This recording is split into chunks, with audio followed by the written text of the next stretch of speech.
সৈয়দ মোহাম্মদ রেজাউল করিম কৃষ্ণাগঞ্জ চরমনাই সংবাদ সম্মেলনে উপস্থিত আছেন ইসলামী আন্দোলন বাংলাদেশের সংগ্রামী মহাসচিব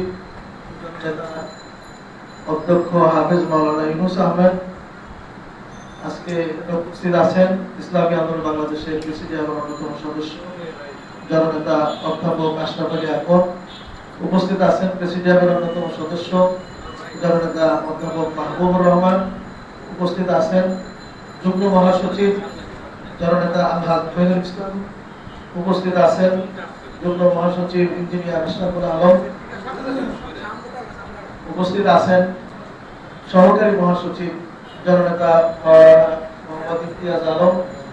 উপস্থিত আছেন সাংগঠনিক সম্পাদক জননেতা কে এম আতিকুর রহমান সহ আরো উপস্থিত আছেন কেন্দ্রীয় জাতীয় নেতৃবৃন্দ। সঞ্চালনে আমি শেখ ফজলে বাড়ি মাসুদ, সহকারী মহাসচিব। এ পর্যায়ে আমাদের সামনে গুরুত্বপূর্ণ বক্তব্য পেশ করার জন্য আহ্বান জানাচ্ছি ইসলামী আন্দোলন বাংলাদেশের মোহতারাম আমির জনাব আলহাজ হযরত মাওলানা মুফতি সৈয়দ মোহাম্মদ রেজাউল করিম কৃষ্ণাগঞ্জ চরমনাই।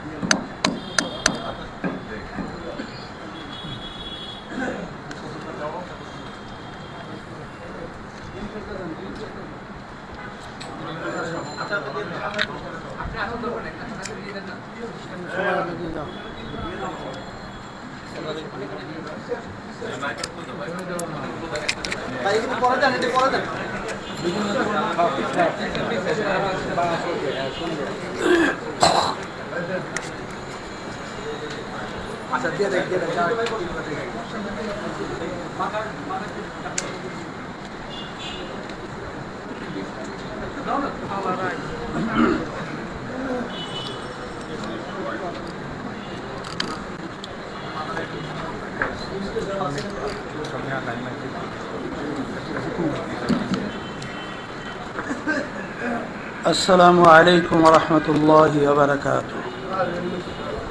বিসমিল্লাহির রহমানির রহিম। নাহমাদুহু ওয়া নুসাল্লি আলা রাসূলিহিল কারীম, আম্মা বা'দ। সরকারি চাকুরির ক্ষেত্রে বৈষম্যের অবসানে কোটা সংস্কারের দাবিতে আন্দোলনরত ছাত্রছাত্রীদের উপর ছাত্রলীগের হামলার প্রেক্ষিতে সর্বস্তরের ছাত্রছাত্রীরা বিক্ষোভে ফেটে পড়ে। সেই বিক্ষোভ দমনে সরকারের আইন শৃঙ্খলা রক্ষাকারী বাহিনীর নজিরবিহীন নৃশংসতা, চরম নিপীড়নমূলক কর্মকাণ্ড ও পাখির মতো গুলি করে হত্যাকাণ্ডের প্রেক্ষিতে আয়োজিত আজকের এই সংবাদ সম্মেলনে উপস্থিত সাংবাদিক বন্ধুদের প্রতি কৃতজ্ঞতা ও শুভকামনা জানাচ্ছি। প্রিয় সাংবাদিক বন্ধুগণ, শুরুতেই এই ছাত্র আন্দোলনে আত্মোৎসর্গিত সকল নিহতদের রুহের মাগফিরাত কামনা করছি। আহত এবং হতাহতদের পরিবারের প্রতি গভীরভাবে সমবেদনা ও শ্রদ্ধা জানাচ্ছি। যারা অন্যায়ভাবে জুলুম, নির্যাতন, হামলা, মামলা ও হয়রানির শিকার হয়েছেন বা হচ্ছেন, তাদের পাশে দাঁড়ানোর জন্য সকলকে আহ্বান করছি। যেসব সাংবাদিক বন্ধু হতাহত হয়েছেন তাদের প্রতিও শ্রদ্ধা, সমবেদনা ও সমর্থন জানাচ্ছি। প্রিয় সাংবাদিক বন্ধুগণ, ঘটনা প্রবাহ আপনারা জানেন।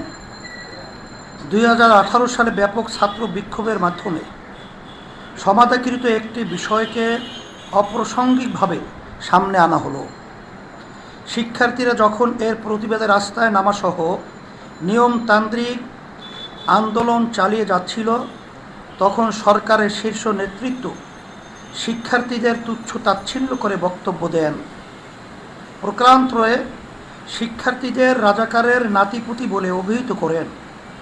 সরকার দলীয় সাধারণ সম্পাদক জনাব ওবায়দুল কাদের শিক্ষার্থীদের উপরে ছাত্রলীগকে লেলিয়ে দেন। ক্যাম্পাসগুলোতে 71-এ হানাদারদের নমুনায় রাষ্ট্রীয় বাহিনী দিয়ে হামলা করা হয়। ছাত্রী নির্যাতন সহ নির্মম সহিংসতা চালানো হয়। তৎপরবর্তীতে সেই আন্দোলন গণ আন্দোলনের রূপ নেয়, যা এক পর্যায়ে ক্যাম্পাস ছাড়িয়ে সারা দেশে ছড়িয়ে পড়ে। দেশের সকল স্তরের সাধারণ মানুষ স্বপ্রণোদিত হয়ে রাস্তায় নেমে আসেন। এই জনবিস্ফোরণ দমনে আওয়ামী সন্ত্রাসী বাহিনী ও দলদাস পুলিশ নির্বিচারে হামলা, গুলি ও বিষাক্ত গ্যাস ছড়িয়েও ব্যর্থ হয়ে হেলিকপ্টার থেকে বিষাক্ত গ্যাস নিক্ষেপ ও গুলি করে বর্বরোচিত হামলার নজির স্থাপন করে। মানব ইতিহাসের জঘন্যতম হিংস্র ইজরায়েলিরা ছাড়া নিরস্ত্র জনতার উপরে হেলিকপ্টার থেকে গ্যাস নিক্ষেপ ও গুলি করার নজির আর আছে বলে আমরা জানি না। এই সরকার অভিশপ্ত ইসরায়েলিয়ানদের অনুকরণে ছাত্র গণজাগরণ দমন করার চেষ্টা করেও চরমভাবে ব্যর্থ হয়। প্রিয় সাংবাদিক বন্ধুগণ, তারপরে ঘটনা প্রবাহ আপনারা জানেন।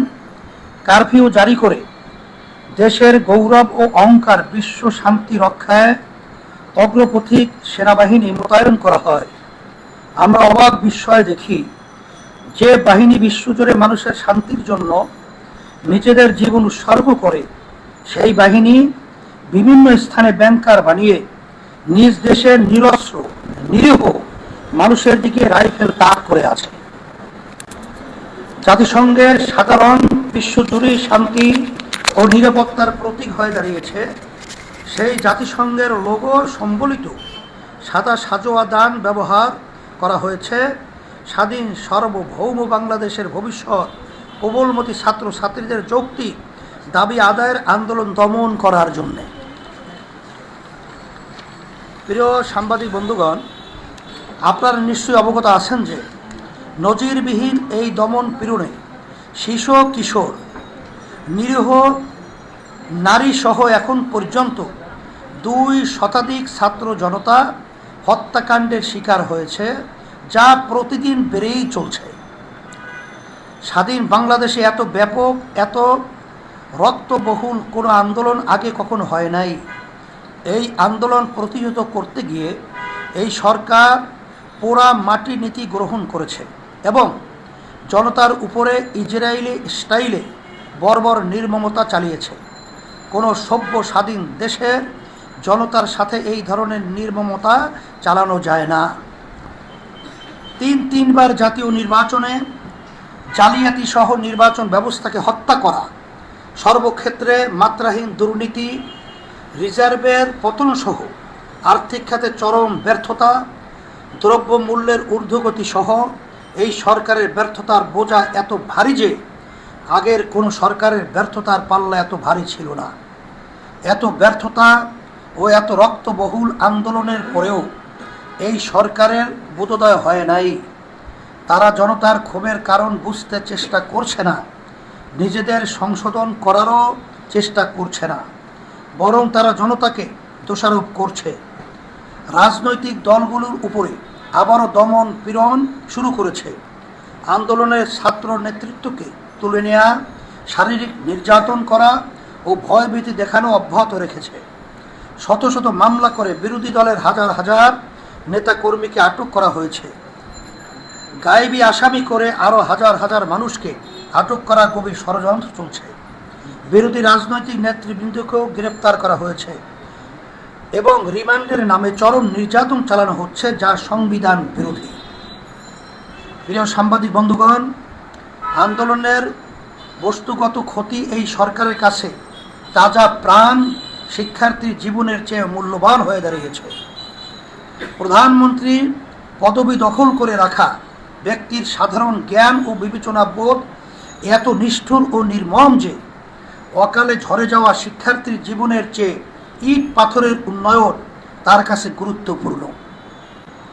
তিনি ক্ষতিগ্রস্ত ইট সুরকির কাছে গিয়ে অশ্রু বিসর্জন দেন। তার এসব নাটকীয় কান্না জাতির কাছে উপহাসের খোরাক জুগিয়েছে, অথচ তারই অবিবেচনা প্রসূত মন্তব্য এই আন্দোলনের অনলে ঘি ঢেলেছে। প্রিয় সাংবাদিক বন্ধুগণ, গত কয়েকদিন ধরে আমরা দেখছি যে চলমান আন্দোলন প্রতিহত করতে ব্যর্থতার দায়ে আওয়ামী লীগ তার দলীয় নেতা কর্মীদের সাংগঠনিক ভয়ভীতি দেখাচ্ছে। এর মানে কি? আমরা অতীতে সরকার দলীয়দের যেভাবে সহিংসতা করতে দেখেছি সেভাবে এবার করতে না পারার কারণে তাদের দায়ী করা হচ্ছে। তাহলে তো এই প্রশ্ন উঠবেই যে বুয়েটের আবরার, জগন্নাথ বিশ্ববিদ্যালয়ের বিশ্বজিৎ হত্যাকাণ্ড সহ ক্যাম্পাসে ছাত্রলীগের যত অরাজকতা তা নিশ্চয়ই তাদের দলীয় সিদ্ধান্তেই হয়েছে। তাই যদি হয় তাহলে আওয়ামী লীগ একটি রাজনৈতিক সংগঠনের নাম হয় কি করে? কেন আওয়ামী লীগ, ছাত্রলীগ ও তার সহযোগী সংগঠনগুলোকে সন্ত্রাসবাদী সংগঠন হিসেবে বিবেচনা করা হবে না? প্রিয় সাংবাদিক বন্ধুগণ, কোটা সংস্কার আন্দোলন ও তৎসংশ্লিষ্ট গণজাগরণকে এদেশের রাজনৈতিক সংগঠনগুলো, দেশপ্রেমিক বিবেক সম্পন্ন মানুষ এবং আমরা কিভাবে দেখছি তা আপনারা ইতিমধ্যেই বুঝতে পেরেছেন। আজ আমরা স্পষ্ট করে বলছি যে গত 1 জুলাই থেকে শুরু করে যে আন্দোলন তা একটি ঐতিহাসিক ছাত্র আন্দোলন, যা একটি অত্যাচারী অবৈধ স্বৈরাচারের বিরুদ্ধে দেশের ছাত্র জনতা সহ সর্বসাধারণের স্বতঃস্ফূর্ত অংশগ্রহণে সংগঠিত হয়েছে। এই আন্দোলনে যারা নিহত আহত হয়েছেন তারা জাতির ইতিহাসে বীর ও সংগ্রামী যোদ্ধা হিসেবে স্মরণীয় ও বরণীয় হবেন। আমরা স্পষ্ট করে জানাতে চাই যে যৌক্তিক অধিকারের দাবিতে শুরু হওয়া একটি ছাত্র আন্দোলনকে এই মাত্রায় নেয়ার সম্পূর্ণ দায় সরকার প্রধান ও তার দলের। ছাত্রদের কোটা সংস্কার সংক্রান্ত যে দাবি সরকার আদালতের মাধ্যমে মেনে নিয়েছেন, এই পদক্ষেপ ছাত্র আন্দোলনের শুরুতেই গ্রহণ করলে এত প্রাণ ক্ষয়, এত হানাহানি কোনো সম্ভাবনাই ছিল না। কিন্তু সরকার প্রধান, দলীয় সাধারণ সম্পাদক কর্তৃক ছাত্রদের অসম্মানজনক অবজ্ঞা ও উস্কানিমূলক কথাবার্তা বলে আন্দোলনকে বিপজ্জনক মাত্রায় নিয়ে গেছেন। এই আন্দোলনে যেভাবে মানুষ হত্যা হয়েছে তা পরিষ্কার গণহত্যা, যার দায় সম্পূর্ণভাবে প্রধানমন্ত্রীর পদদখলকারী শেখ হাসিনা, তার মন্ত্রী পরিষদ ও তার দল আওয়ামী লীগকে বহন করতে হবে এবং দেশবাসীর নিকটে এর জন্য তাদেরকে জবাবদিহি করতে হবে। প্রিয় সাংবাদিক বন্ধুগণ, আমরা দেশের জনপ্রশাসন, আইন শৃঙ্খলা বাহিনী এবং সেনাবাহিনীকে আবারও স্মরণ করিয়ে দিতে চাই যে দল ও ব্যক্তির চেয়ে দেশ বড়। বাংলাদেশ একটি গণপ্রজাতন্ত্রী রাষ্ট্র, জনগণের পরম অভিপ্রায় এই রাষ্ট্র গঠিত। আপনারা সবাই গণপ্রজাতন্ত্রী রাষ্ট্রের সেবা করার জন্য আইন ও নীতিগতভাবে প্রতিশ্রুতিবদ্ধ। ফলে কোনো অবস্থাতেই আপনারা জনগণের বিরুদ্ধে দাঁড়াতে পারেন না, কোনো অবস্থাতেই জনগণের বুকে গুলি চালাতে পারেন না। কারণ আপনাদের মনে থাকা উচিত যে পোশাক পরিধান করে এবং যে অস্ত্র দিয়ে জনতার বুকে গুলি করেছেন তা সেই জনগণের টাকাতেই কেনা। হ্যাঁ, আমরা জানি যে রাষ্ট্রীয় শৃঙ্খলা রক্ষায় আপনারা সরকারের আদেশ মানতে বাধ্য, কিন্তু আপনাদের তো জানা আছে যে এই সরকার জনতার ম্যান্ডেট নিয়ে গঠিত না। ফলে এই সরকারের ব্যক্তিবর্গ তো আপনাদেরকে দেখামাত্র গুলি করার আদেশ দেওয়ারই ক্ষমতা রাখে না। ফলে আপনারা যা করেছেন তা যে কোনো বিবেচনাতেই ন্যায়সঙ্গত হয় নাই।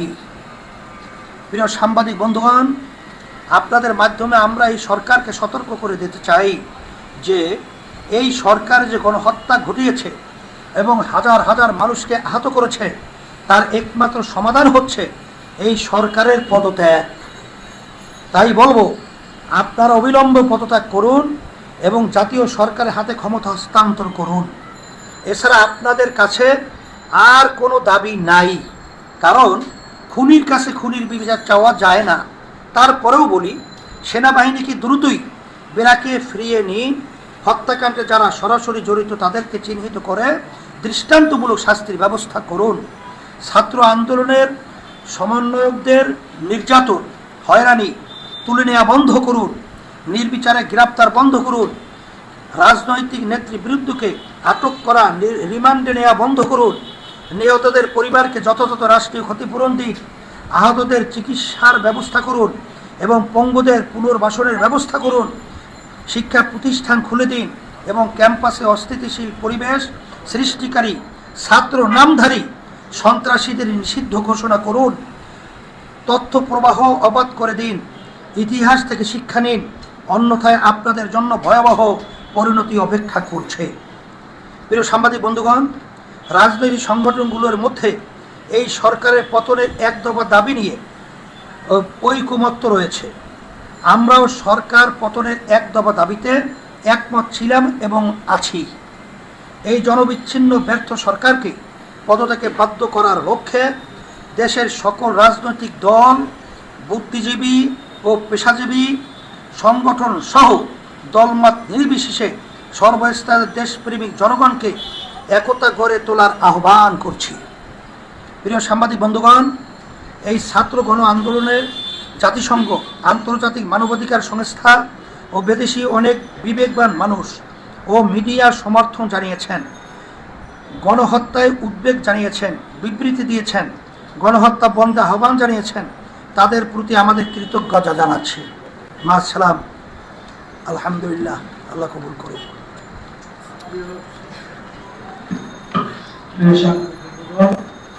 আমাদের আমি করলেন এই বিষয়ে যদি আপনাদের কোনো মতামত বা প্রশ্ন থাকে আপনারা এখন করতে পারেন। ধন্যবাদ। আমি একটা প্রশ্ন করতে চাই। আমি এটিএন বাংলায় কাজ করি। আপনি উল্লেখ করেছেন, তারপরে সবচেয়ে আলোচিত যে ঘটনা আপনি এখানে উল্লেখ করেছেন যে সমন্বয়কদের যেন নির্যাতন করা না হয়, কিন্তু মূল যে 6 সমন্বয়ক এখনো আছে বিবিটাকে, তাদের আত্মীয় পরিজন দেওয়ার পরেও তাদেরকে দেখতে দেওয়া হয় নাই এবং কালকে রাতেই কিন্তু একটা বিবৃতি দেওয়া হয়েছে। অনেকে অনেকভাবে দেখছেন বিবৃতিটা, আপনারা কিভাবে দেখছেন? অনেকে বলছেন তাদেরকে বন্দুকের নলের মুখে, কিন্তু তাদের আরেকটা পক্ষ বলছে তাদেরকে বিবৃতি দেওয়ানো হয়েছে। আপনারা কিভাবে দেখছেন? সেটা তো পরিষ্কারভাবেই, এটা তো পত্রপত্রিকা আসছে, তাদের বক্তব্য আসছে। তাদেরকে মূলত আসলে তারা ধরে নিয়ে তারপর জোরপূর্বক তাদেরকে কথা বলানো হয়েছে এবং এই কথাটা বাস্তবতা হলো এটা সরকারের পক্ষে যারা বিভিন্ন সন্ত্রাসী এবং নৈরাজ্যতা এবং অন্যায় যারা লালন করছে তাদেরই সাজানো, শিখানো, তাদের মুখ থেকে মাইক হিসেবে আসলে বাস্তবতা বক্তব্যটা তারা দিয়েছে। আসলে তাদের বক্তব্য এটা নয়।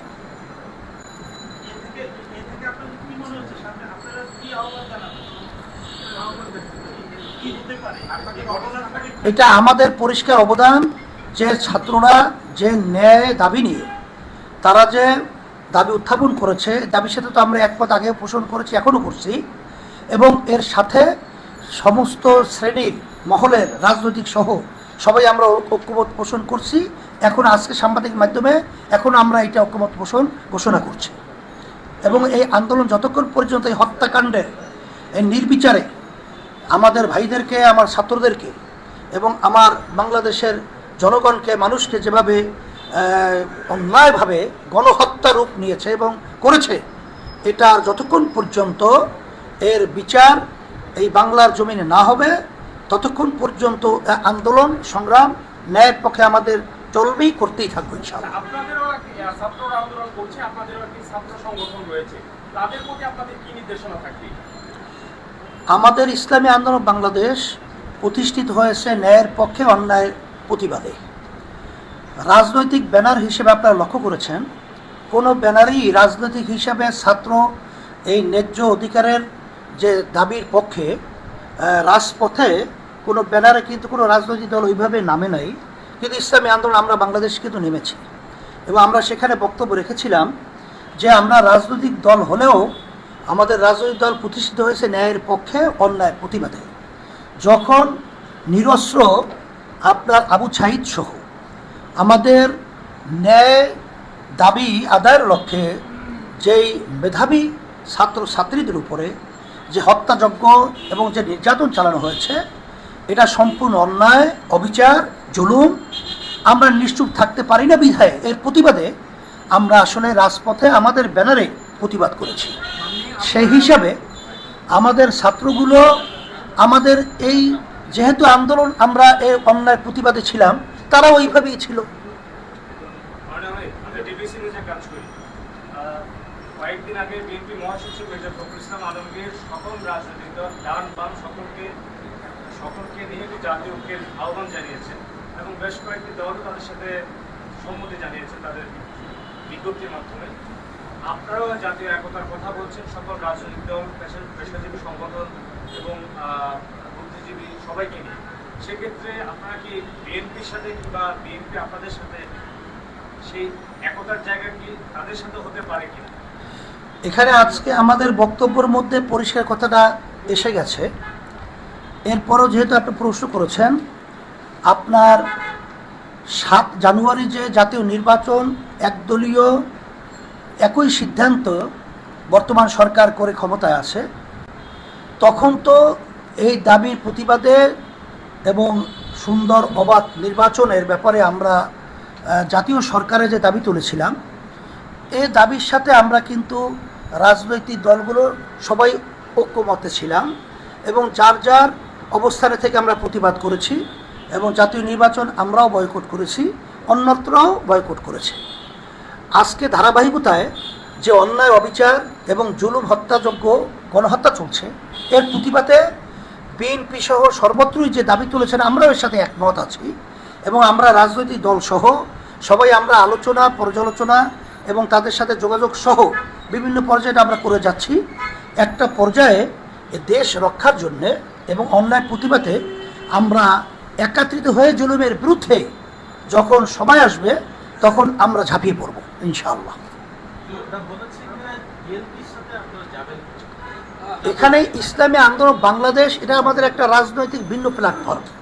বিএনপি একটা প্ল্যাটফর্ম, সে তাদের প্ল্যাটফর্মে থেকে তারা দাবি করেছে, আমরাও আমাদের দাবি কিন্তু একই, কিন্তু এখানে সাথে না সাথে এরা সময়ের পরিপ্রেক্ষিতে আমরা সেই অবস্থা পরিষ্কার করবো ইনশাআল্লাহ।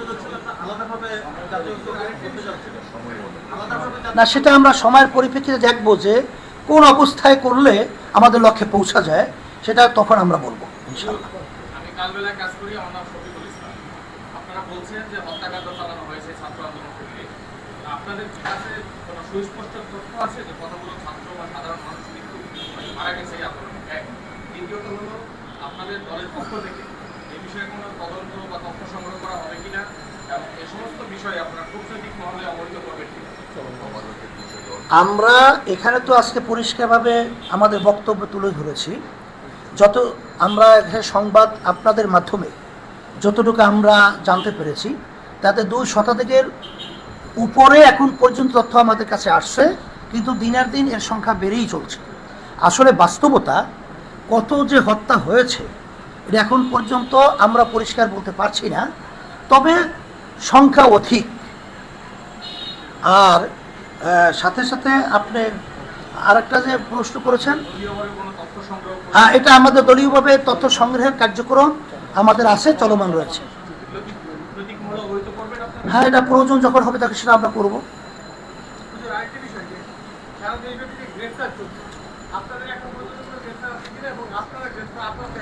হ্যাঁ, আমাদের গ্রেপ্তার অনেকজন আছে এবং আমরা মামলা শিকার হয়েছি এবং এই আতঙ্ক আমাদের মধ্যেও আছে।